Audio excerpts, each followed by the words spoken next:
Dans cette vidéo, nous parlerons du rôle du comptable.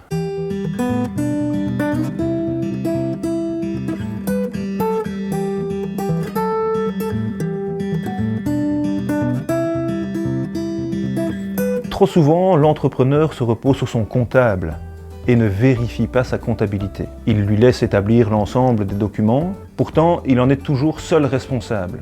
Ainsi, en matière de faillite par exemple, le curateur va examiner les derniers comptes annuels déposés et pourra réclamer le paiement de certaines sommes aux faillis. Par exemple, s'il existe un compte courant débiteur, les comptes 41, il pourra exiger le paiement de ces sommes aux faillis. De même, du capital non libéré pourrait également être réclamé.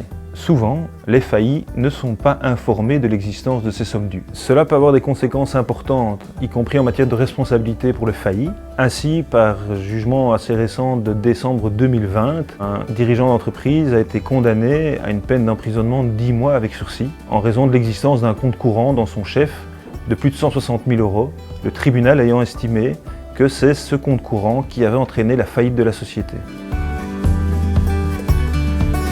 Conscient de ce problème d'information, le législateur a prévu dans le Code de droit économique une obligation à charge des comptables. Ainsi, lorsqu'ils remarquent des indices graves et concordants démontrant que la continuité de l'activité de leurs clients est menacée, ils doivent écrire à leurs clients.